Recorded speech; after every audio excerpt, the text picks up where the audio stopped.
آج اب چوتھا جمعہ ہے آج، اور اگر بالفرض 29 کو چاند نظر آ گیا تو پھر یہ جمعۃ الوداع بھی ہو سکتا ہے، آج کا جمعہ جو، تو یہ جمعۃ الوداع بھی ہو سکتا ہے، اور ہمارے محاسبے کا دن بھی ہے کہ رمضان شریف اب اپنے الوداع کی طرف گامزن ہے، تو ہم نے رمضان شریف سے کیا حاصل کیا ہے اس کو دیکھ لیں، سوچ لیں، کیونکہ حدیث پاک ہے کہ جس نے رمضان شریف کو پایا اور اپنی مغفرت نہ کروائی وہ بندہ تباہ و برباد ہو جائے، یہ سرکار نے فرمایا۔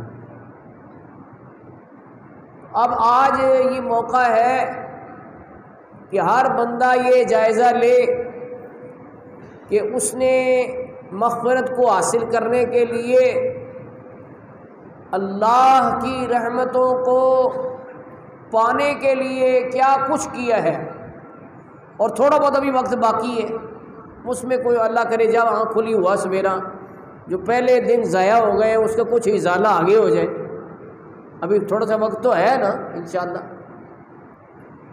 تو حضرات محترم، قرآن کریم میں محاسبے کی اہمیت کے حوالے سے اللہ پاک ارشاد فرماتا ہے، یا ایھا الذین آمنوا اتقوا اللہ ولتنظر نفس ما قدمت لغد، اے ایمان والو اللہ سے ڈرو اور ہر جان دیکھے اس نے کل کے لیے آگے کیا بھیجا ہے، ہر بندہ یہ دیکھے اس نے کل کے لیے آگے کیا بھیجا ہے۔ اس کی تفسیر میں مفسرین کرام فرماتے ہیں کہ بندے تیرا حساب کیا جائے اس سے پہلے تو اپنا حساب کر لے۔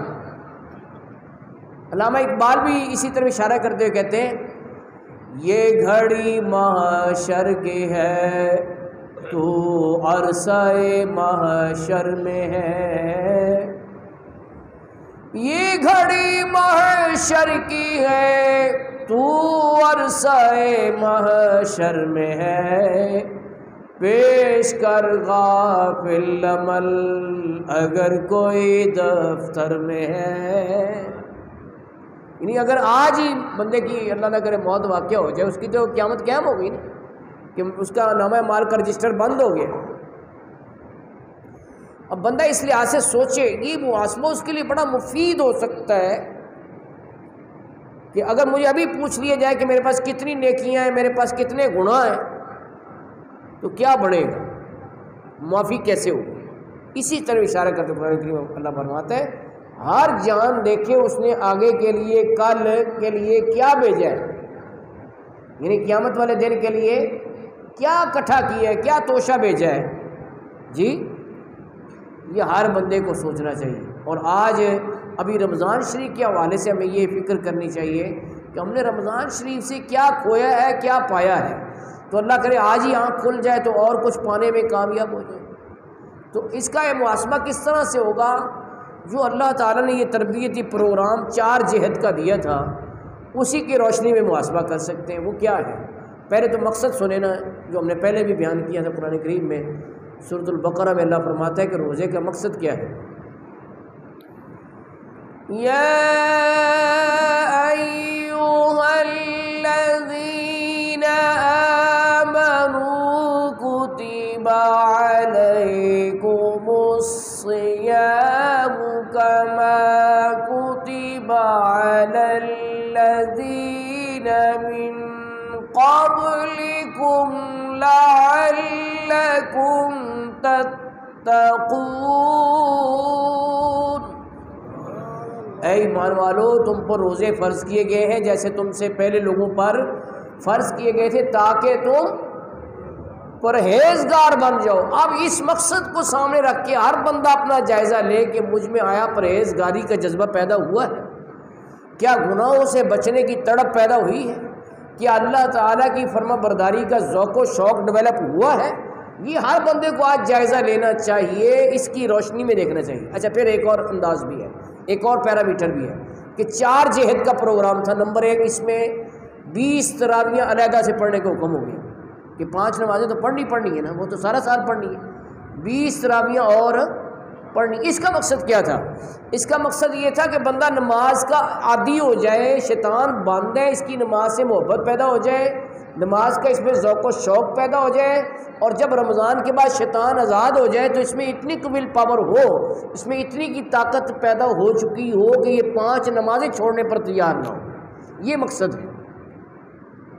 اور نماز کی کیا شان ہے، سبحان اللہ، کیا مقام ہے۔ حدیث پاک میں سرکار دو عالم صلی اللہ علیہ وسلم اکثر ایگزامپل دے کے سمجھاتے تھے۔ فرمایا کہ اگر کسی کے دروازے پر نہر بہتی ہو اور وہ اس میں 5 مرتبہ نہائے تو کیا اس پر کوئی میل رہے گی؟ عرض کی یا رسول اللہ، جب 5 مرتبہ نہائے گا تو اس میں کوئی میل نہیں رہے گی۔ فرمایا یہی حال نمازی کا ہے کہ نمازی جب نماز پڑھتا ہے تو اس کے سارے گناہ دھل جاتے ہیں۔ اور مراد کون سے گناہ ہوتے ہیں؟ صغیرہ گناہ، کیونکہ کبیرہ گناہ بغیر توبہ کے معاف نہیں ہوتے۔ ہاں اللہ چاہے تو وہ بھی کر سکتا ہے۔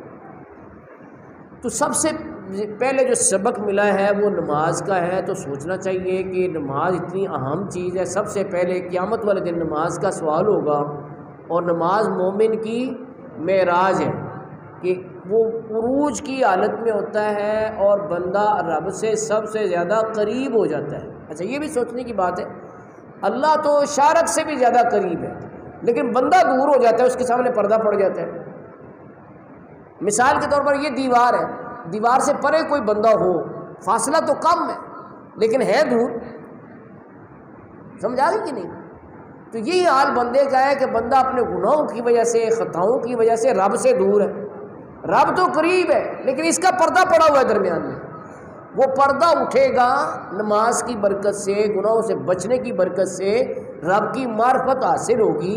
اسی معنی میں قرآن کریم اللہ فرماتا ہے ان الصلاۃ تنہا عن الفحشاء والمنکر، بے شک نماز بے حیائی اور برے کاموں سے روکتی ہے۔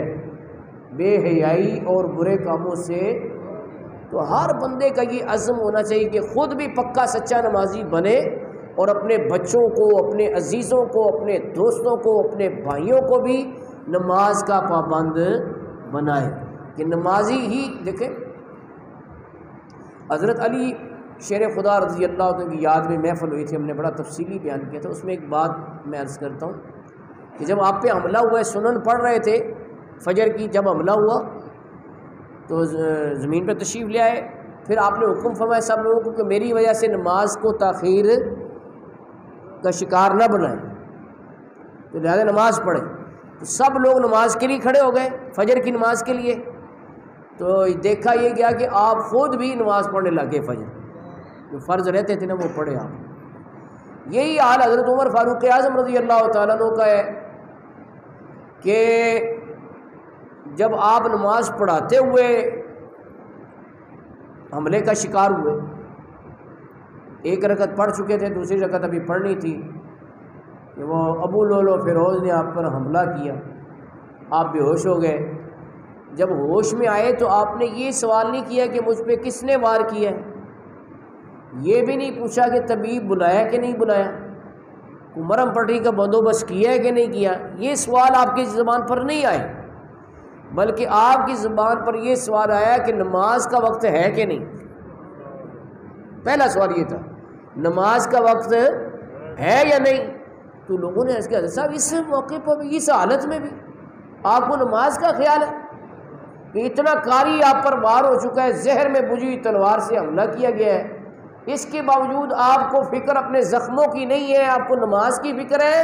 تو آپ نے فرمایا نماز کے بغیر آدمی کس کام کا؟ یعنی حضرت عمر کا ارشاد یہ ہے کہ نماز کے بغیر آدمی کسی کام کا آدمی نہیں ہے، وہ بیکار آدمی ہے جو نماز نہیں پڑھتا۔